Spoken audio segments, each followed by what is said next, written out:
تعبتك هالحمارة؟ شوفت عينك كرهتني الكار كله.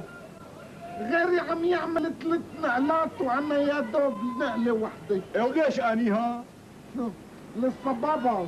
روح بيعها، روح بيعها واشتري وحدة جديدة تحط ما تنط. ومين بده يشتريها؟ اخوك ابو الغور فاتح معمل حمير وعم يطالع كل موديل احسن من الثاني. معقول؟ لك ايه الحكي مو مثل الشوف، حتى وينك عم يصدر لبرا. يعني كف بلاه عن البشر وعم يشتغل بالحمير؟ ايه وصار فوق الريح من ورا الحمير ومن ورا امثالك. انا سمعت انه في معمل برادات، معمل سيارات، معمل طيارات، لكن معمل حمير هي ما عم تدخل بأعلي. ما هيك مو شغلة بتحط الأعل بالكف؟ بتحطه. إيه أنا ما صدقت لحتى شفت بعيني. هي تقديم كل سبل المعيشة لهم. أنا سعيد جدا بهذه القرارات لأني أرى فيها نفسي، وهذا هو حلمي.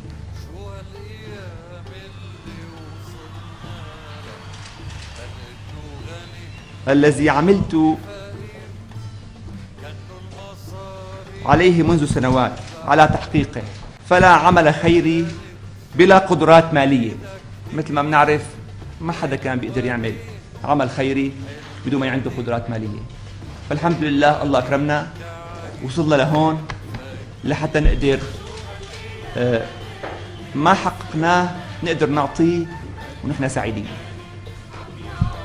فلا عمل خيري بلا قدرات مالية، فمتعتي في الأعمال الخيرية هي أكبر بكثير من أي متعة مادية. وشعرت خلال السنوات الماضية بمتعة النجاح المادي، ولكن وجدت أنا أن المتعة الأكبر هي في تسخير هذه النجاحات لأعمال خيرية وإنسانية.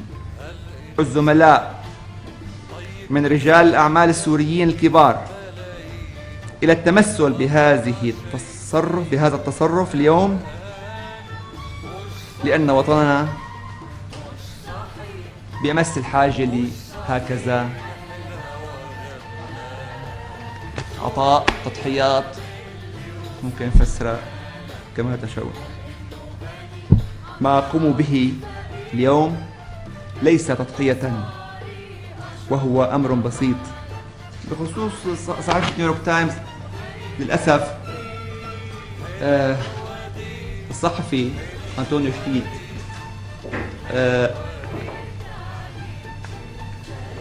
حرف ما قلته ولم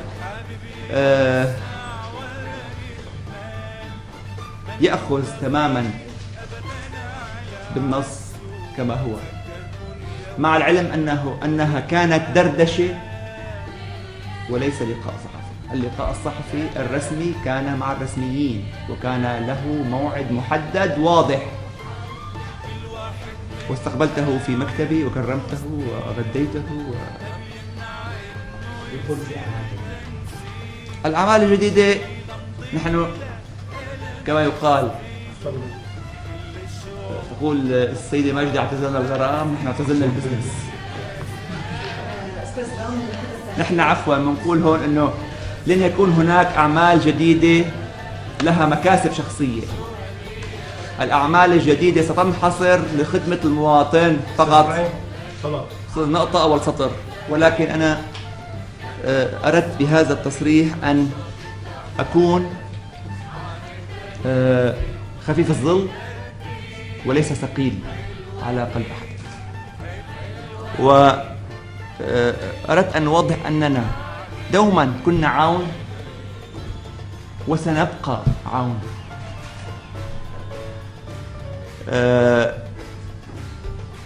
أما فيما يخص التوقيت اليوم، فبعتبر أنه ما في أهم من هيك أحداث نقدر نحكي فيها بهيك قرارات، وإلا أيمن بده يكون الإنسان يعطي بظل شو؟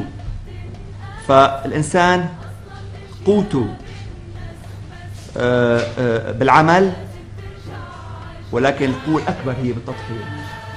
فشفنا كثير من الأشخاص كما ذكرنا ضحوا بجسدهم في سبيل هالبلد، شوية فلوس ما لها قيمة، صفر. هلا يمكن حتى الإنسان إذا ضحى بجسده غير كافي أحيانا، ولكن يلي بيقول غير كافي فهو لا يكفيه الكافي نفسه. ولكن نقول هون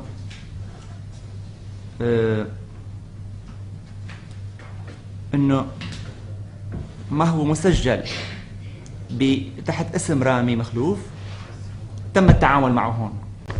مشروع الابقار اذا بقدر 20-30 ألف قد ما بدك، بس عمليا الكلام سهل بس العمل صعب، فترجمة هالعمل بده وقت، بس الطموح كبير، والحمد لله صار في فلوس كثير هلا قد ما بدكم نقدر نسخرها لكل الاعمال الخيريه اللي بدكم اياها.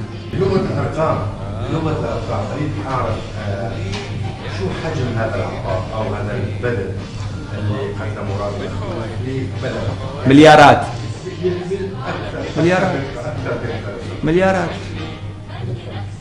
مليارات أقدر أعنون كلام اليوم بأنه هو حملة تأمين. لا تأمين شو؟ نحن بلد حضاري، بلد بيرأسه بشار الأسد، الرئيس بشار الأسد، ما بظن له عندنا تأمين. شو بتتوقعوا رجال الأعمال السوريين بالأرقام كمان يعملوا بعض يقتدوا فيكم؟ في شيء تنسيقي؟ والله ما بعرف، بس هي خطوة كتير جريئة يا جماعة بغض النظر، وأنا ما كنت مضطر على شيء. يعني أنا أولا أنا أعمل في هذا المجال الخيري منذ فترة طويلة، منذ سنوات، ولكن اليوم هدف الإعلان هذا هو تحديد وتوضيح هذا الحجم من المبالغ والأعمال. عفوا يعني كثير كان لما نقول انه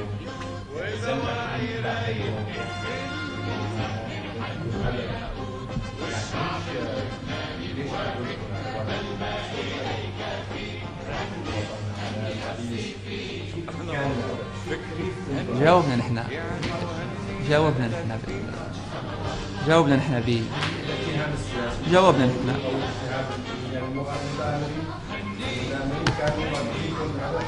جاوبنا نحن وضحنا أننا نحن لسنا عبء، نحن وضحنا لم نكون ولن نكون عبء على أحد، فكلام واضح.